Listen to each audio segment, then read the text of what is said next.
It was Chuck Swindoll who said that when he graduated from Dallas Theological Seminary in 1963, when he graduated, he said that he wrote down in the back page of his Bible, he wrote down the names of the colleagues among him who were also soon to be pastors. And he said that at the time, he wasn't exactly sure why he did that. He felt like he wanted to do it. And so he had all of those brothers about to be ministers write their names down in the back of his Bible. And he said within 1 year of him writing all of those names, one pastor on that list became disqualified from ministry within 1 year. And there was a moral failing, and it was heartbreaking for Chuck Swindoll and among other brothers, but he said he didn't know what else to do other than he flipped to the back of his Bible and he crossed out that brother's name in pain. But he said he didn't make it. He made it a year. And another year passed, and he said he added another name crossed off. 2 years. And fast forward decades, after all of these years of ministry, Chuck Swindoll said there are 2 names remaining in the back of his Bible that have not been disqualified from ministry. And he said it's moral failings, sexual sins, addictions that overtake pastors. He said a lot of it is financial failings or thievery from churches. And yet it's, no matter what it is, it's heartbreaking and concerning. It's concerning that we have such a large pool of men on fire for the Lord and set apart for the ministry that start off well and don't make it the distance. And I even think of today, I mean, we could think of Chuck Swindoll going back to the 60s, but what about today? You and I, we look back on the last 2 years, we've had some pretty big names become disqualified in recent days in our nation. Some pretty big names. Those have become biblically disqualified from continuing on. And it's very sad, but it's also sobering for each one of us when we see that happen week by week. A minister falls from grace and something is exposed, and it's a very real reminder that each one of us is susceptible to that. That if they fell, we can also fall, and there's dangers there. And it's that real life reminder that so many pastors, so many Christians start off well, and yet very few finish well. Very few finish well.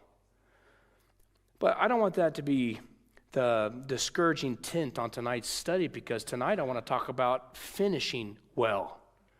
Because even in a sea of man's failings, God is still successful.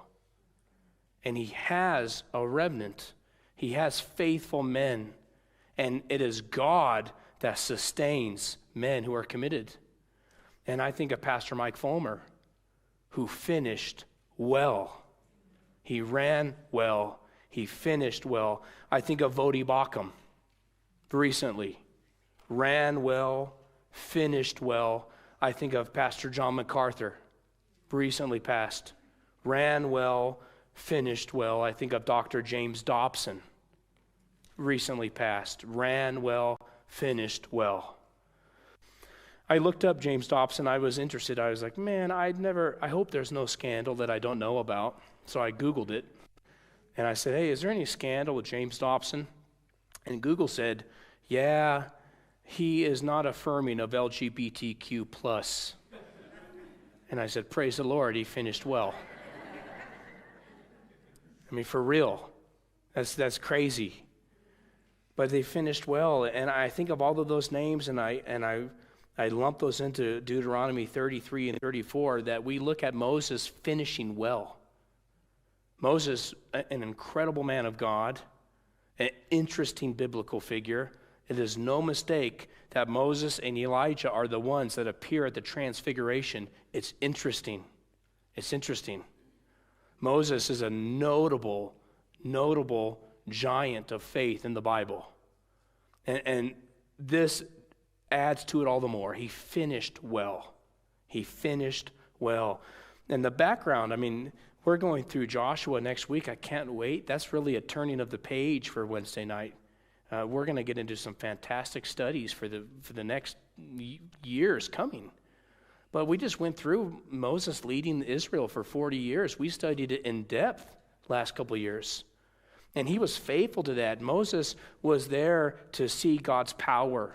He saw God's judgment. He also saw God's mercy. And here he comes to die. It's at the very end of his life. And he finishes well. And he starts by blessing the tribe. He blesses the tribes of Israel. And then in 34, which we'll get to, he climbs Mount Nebo. He's able to see the land from afar off. And then he dies there on the mountain. And the Bible even notes that when he passes away, his body is still functioning in health. He dies healthy, but yet God's in control. And God takes him. So Moses doesn't enter the promised land, but he still finishes well because he completed faithfully what God had called him to do. So just very briefly tonight, I want to focus on these areas of Moses' finishing well that we can apply to our life. And the truth of this is, you don't know when you're going to die, and you don't know when your last day is.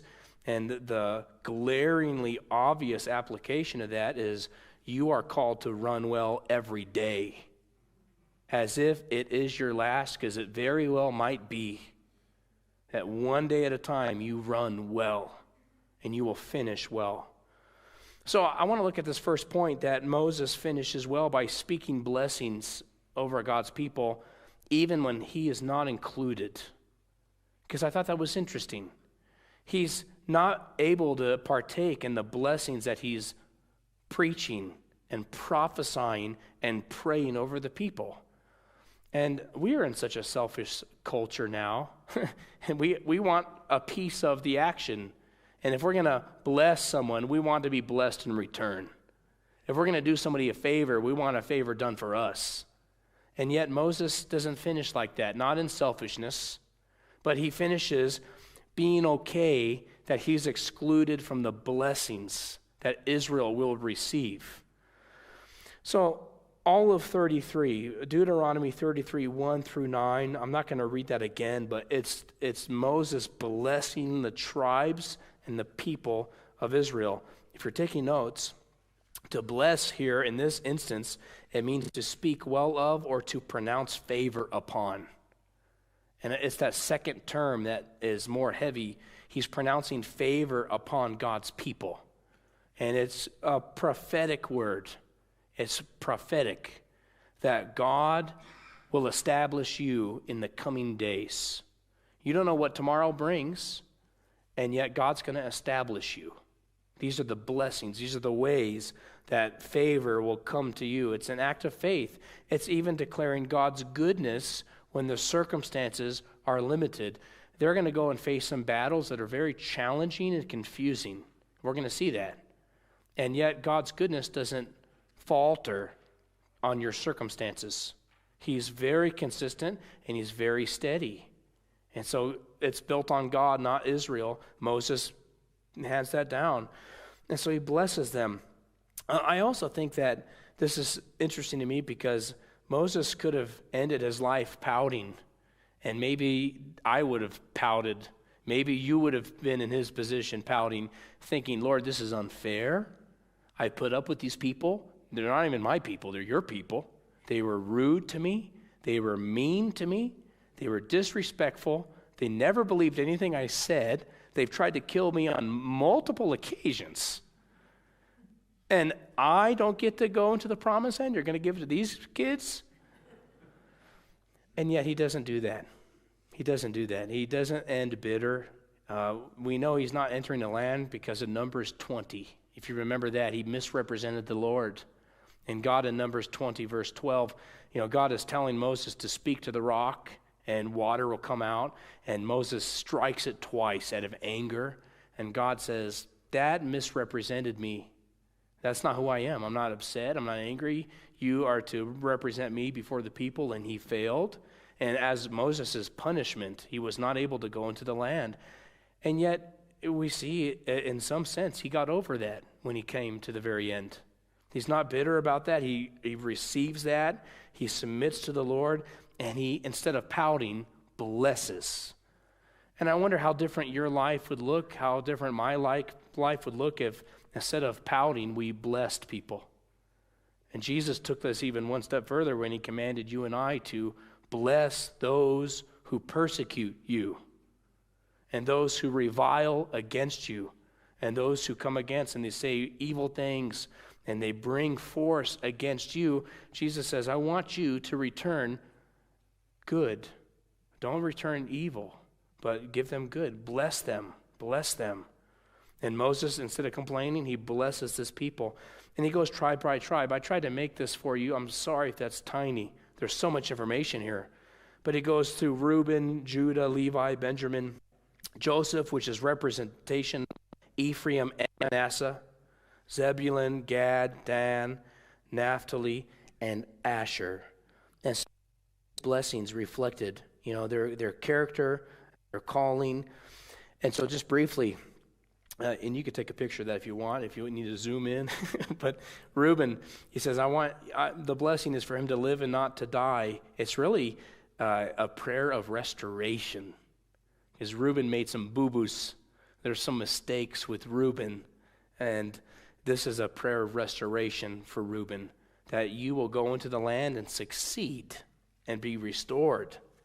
And Judah, the voice of Judah, this leadership and intercession that would be blessed and imparted. And Levi, that they would teach Jacob the laws. They were called to holiness and truth. The Levites are very unique and special people, and Moses blessed them.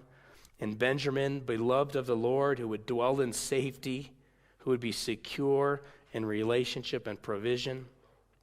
Joseph, blessed is his land, and he was blessed with fruitfulness and favor. Zebulun and Issachar, they were blessed with their going ins and their going out, and the sacrifices, which really indicates they would be blessed with their establishment and their operations and prayers of righteousness. Gad, blessed, lion, and the lawgiver's portion, which has been understood to mean they were Yahweh's arm. They were Yahweh's justice. You look at Romans chapter 13 today, and it says that the government that we have is the arm of God, the hand of God to administer justice, and we need that. And so they're blessed in that way. Dan says that he's a lion's whelp, indicating strength and ferocity, but also readiness. Dan, they proved to be ready and fierce, and we're going to see that. But that was a blessing for them. And then Naphtali, full with blessing, there's satisfaction in God. And then Asher was blessed that he would be acceptable to his brethren, indicating peace and strength. There's one tribe not named, if you notice this, and it's Simeon. And it's hard to find an agreeable answer on why he is not named. And I think the consensus is that there's past sin against this tribe that they are experiencing judgment for in this instance. And so Simeon is not mentioned. But it still reminds us, God's still merciful to Simeon, still fruitful to Simeon. Simeon still continues to be established and blessed, and God's mercy remains personal, and he wants to bless you, and he wants to speak to you. Even when it's not public, he's still good in many, many ways. And so I just, I pull some application from all of this, very encouraging to me. If you feel left out, or if you feel overlooked or even limited, you should still be there to bless others. Moses, he's kind of left out of this. He doesn't get to enjoy it, and yet he does his job. He goes and he blesses the people of Israel. Hey, you're called to that. You're called to be a blessing and to go and bless. And it doesn't have to be about you. You do not have to be on the list. You don't have to be a receiving party, but you are called to bless, to go and bless. I love Charles Spurgeon. This really sums up my opening somewhat.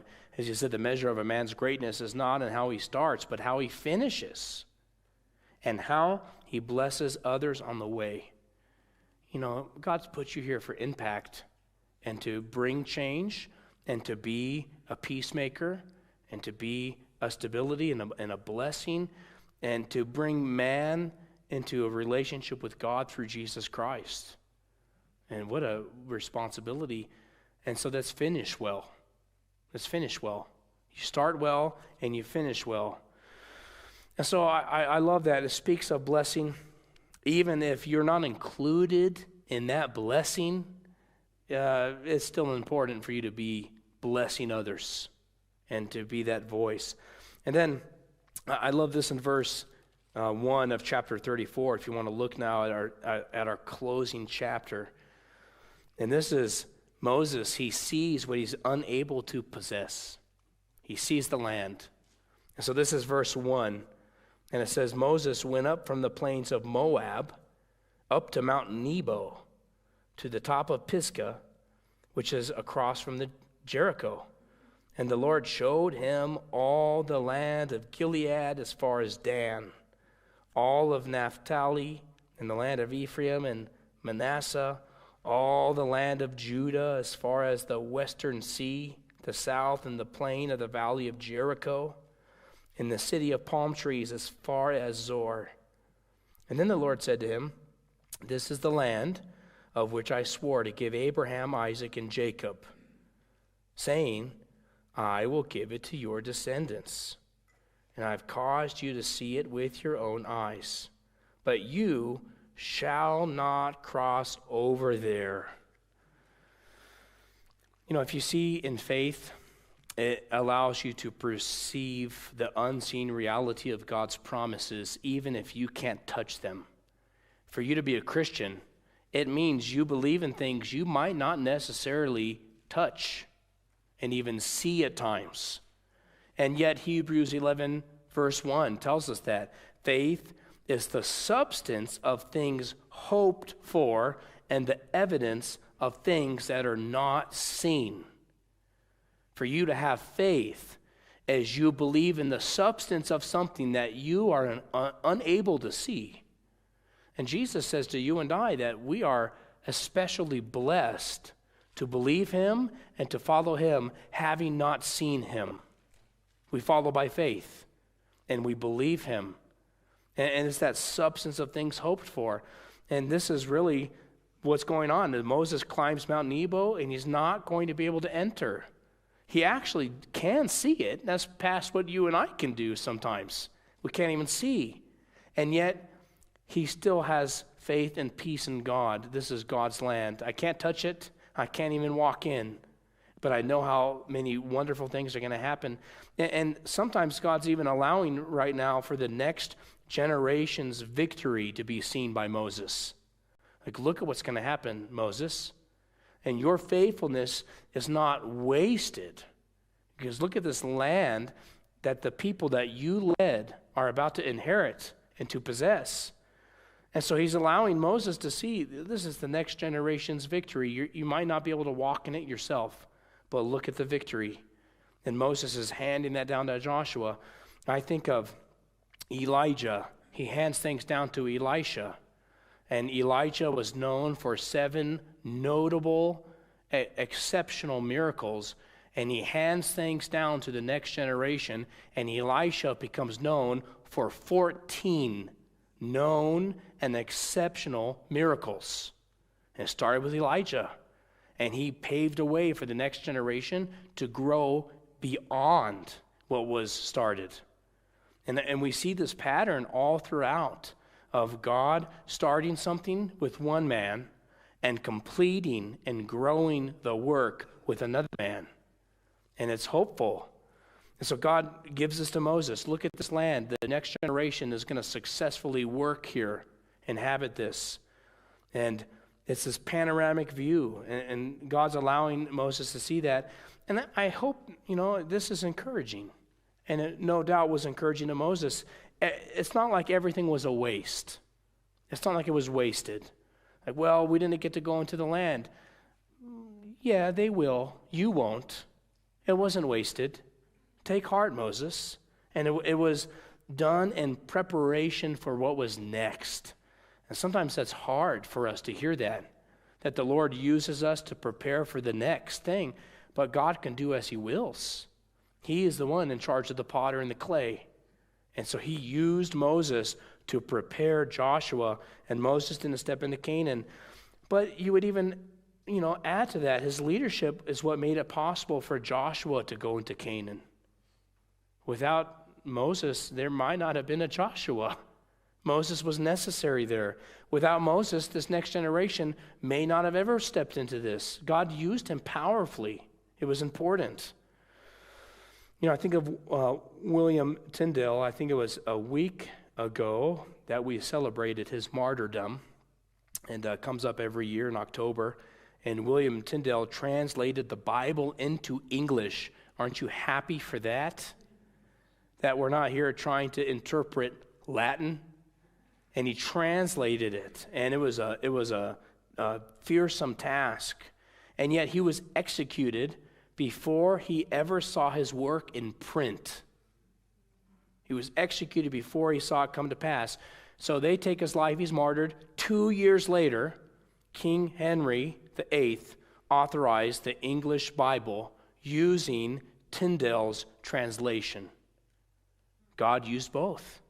God used Tyndale. It wasn't a waste. It was all God's plan. And everything worked. Even if one man needs to lay the foundation, God will bring up another to complete and to build. And so the Tyndale translation, he never got to possess it, but maybe he saw it by faith. This is an important work. God used him in a big way. And that's encouraging, I think, for all of us, because we see the promises sometimes from a distance. We see things maybe coming to fullness, but it's not here yet, and it's not here to frustrate us, but to even affirm that your labor is not in vain. That you might not see everything come to pass right now, and you're praying and praying for a family member, and it's not working in your opinion.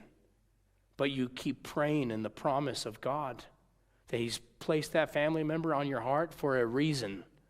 And your conversation, and you share your faith with someone, and it doesn't work, and you're discouraged. Wait. Just wait. You don't know what's happening. You keep praying. We're praying for revival in Calvary Big Bear. We're praying for revival in Big Bear.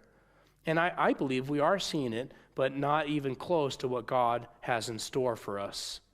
And we see it, but you don't get discouraged. You continue to pray.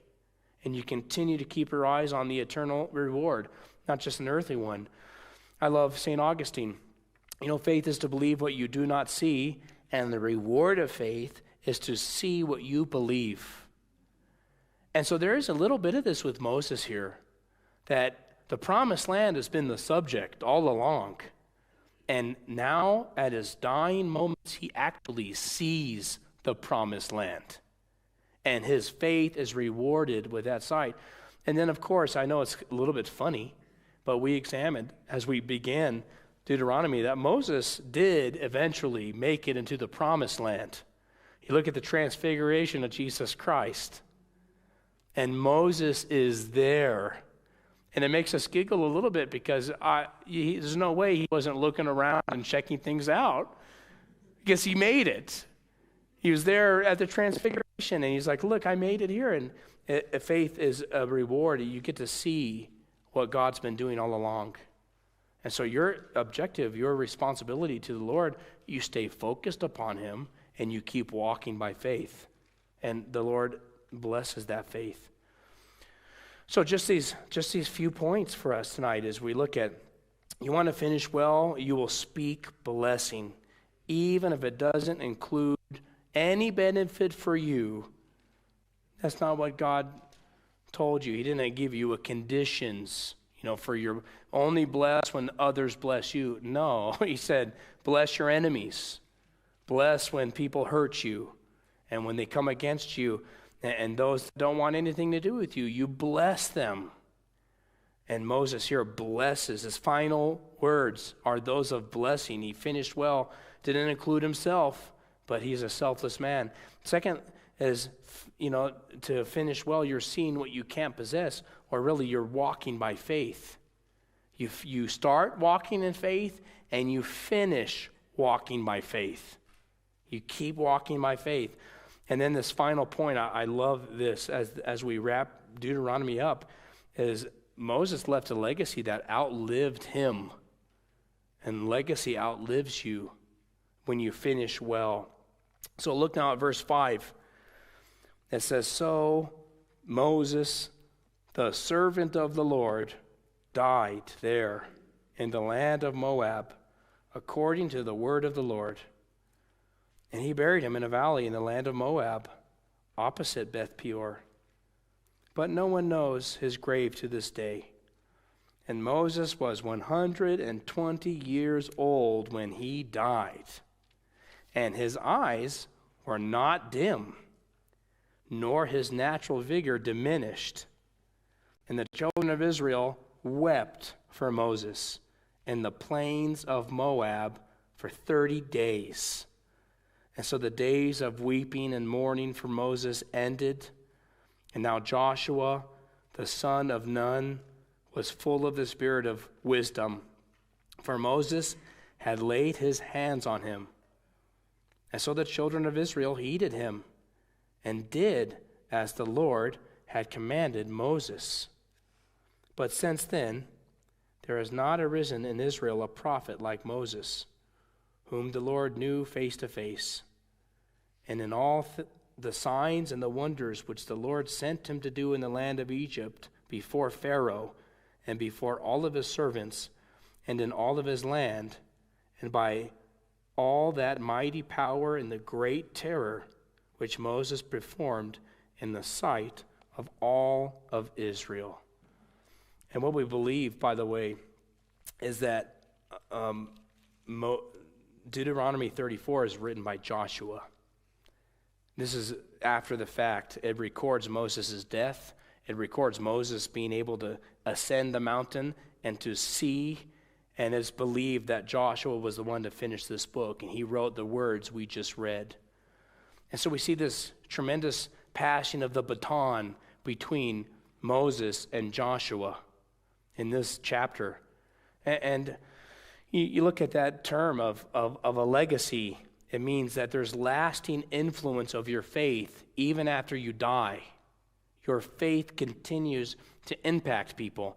There will be lasting influence of your obedience to God even after you die. The legacy continues. It continues on. There's lasting influence of your example even after you die. That legacy remains. I can't even tell you how many times I think of Pastor Mike in situations I find myself in counseling and talking, and I think of his example that remains so fresh in my mind because the legacy stands. It continues on even after you're gone. And what a way to finish. And what an encouragement to you and I. This is your calling to finish well, which means you run well and you run hard. And so Moses dies. God himself buries Moses. Just so interesting. So interesting. And it gets even more strange. You look at the book of Jude, and it references that the archangel Michael and Satan are fighting over the body of Moses after he died. That happened. And we don't know much detail, and I'll never forget. I know I've told this story before, but I was reading Jude, and I get to that verse, and it says, Michael, the archangel, and Satan, they're fighting over the body of Moses, who God buried.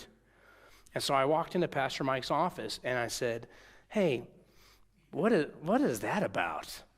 And he said, "Oh, you don't know?" And I said, "No." And he's like, "You should know." I'm like, "What are you talking about?" And he said, "You should go back to Mrs. Madeline's 4 to 6 year old class." And I was like, ouch, and he was just joking. He was like, I'm just joking. He's like, nobody knows. I'm like, okay, thanks a lot, man. But he said it's speculated. And then he handed me the book of Enoch. I don't know if you read that. I don't recommend it. There's a reason why it's not inspired biblical canon. It's pretty bizarre. And there's some inaccuracies in it and some contradictions. But he says, hey, if you really want to know, it's a reference pulled out of the book of Enoch regarding this. I read the whole book of Enoch. It did not help. And maybe made it worse. But there it is. God buries him. And again, Moses is very unique. I mean, for Satan to want the body, I don't know what that's about. Michael the archangel, there's some fighting there, and it's interesting. And here it is, the man of God, Moses, very unique. But verse 6, he's buried by God. It's a divine ending. There's divinity here. And it says in verse 7, even when he was buried, his strength was not diminished.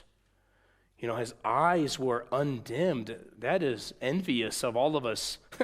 We wish our eyes would not be undimmed, and we wish our bodies would be fresh and strong even at 120 years old.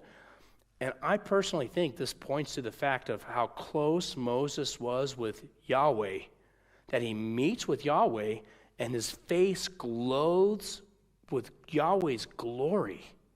And I believe it changed his physical body. I really do. That's a little bit of speculation, where if you really want to get tripped out on that, listen to Chuck Missler talk about that. That Moses' body was different when he was with God. And as some sort of a potential preservation here, he died strong, and yet God knew it was his time. So the people mourned, it says, for 30 days. They're mourning, they're weeping. And yet it continues on. The mission continues. Joshua takes up that mantle because Moses left a legacy. He left a legacy. It wasn't necessarily some monument that he left as much as it was discipleship. Discipleship. And I think of you and myself, you are called to make disciples. Jesus said, go into all the world and you make disciples. And you teach men to obey the things I have commanded you. You go into all the world, and you're called to make disciples. And really, that's a passing down of a biblical legacy. You're passing that down. And Moses discipled and left behind this godly leader. He also leaves a law. Deuteronomy, known as the second law in the Septuagint, that's what the word means, second law. It is believed to be an expositional sermon on the books of law. That Moses was careful in his legacy to leave them a leader and to leave them God's law and a people who knew the power of God. When D.L. Moody was near dying, he was about to die, he famously said to his family and loved ones, he said, you will read someday that D.L. Moody is dead. And he said, don't believe a single word of that. Because he says, I will be more alive than I ever was here when I pass on. And so you can't choose how long you're going to live, but you can choose how well you will live. You can choose how well. That you run well. You leave a legacy that cannot happen without you making disciples. You make disciples. You pass on the torch. You teach men to observe the things of God. All of us are called to that. You're teaching, you're passing things on to other brothers and sisters in Christ, those who the Lord brings into your life. You disciple them, and you pass that on, and then you live so that others will see Jesus in your footsteps, that your footsteps are not yours, but they're actually Jesus's. You follow Christ, and others will follow that example, and they will follow Christ as well. I love that Paul said that to the church at Corinth. He said, follow me as I follow Christ. And I hope and pray that you have the ability to say that, because you can't say that if you're not following Jesus. You can't say that if you're not abiding in his word, and if his word is not abiding in you, you are not someone who's worth following. And so your calling, my calling, is to follow very close with Christ, so much so that the footsteps we leave behind aren't even ours at all, but they belong to Jesus Christ. I always thought of that when we go on hikes in the woods all the time with my dad, and our favorite time was when it snowed. I don't know why we like that. That sounds like a terrible idea today, to go hiking when it snowed. But and I know I told this story before, but my dad has size 16 wide shoes, which is weird. Expensive NBA size, Sasquatch feet. And when we'd hike in the snow, he would leave these gigantic footprints, and all we had to do was follow those footprints. They were gigantic and easy to find. And when we didn't, we were little kids, you'd sink. We'd get stuck in the snow, or we would try to go off on our own way, and you'd lose your snowshoe, and you're all cold and wet. And I always think of that picture when it comes to following the Lord, that if you're close enough behind him, there's very clear footsteps to follow. He doesn't make it confusing for you. He asks that you abide in his word, that his word abides in you, and that you live this out in sincerity, that you believe what you read and meditate on in such a way it will change what you think, how you speak, how you behave. And so Moses passes on this pretty big footsteps, and really they're the Lord's. Joshua follows behind those big footsteps, and they're following after God. He leaves those footsteps for Joshua.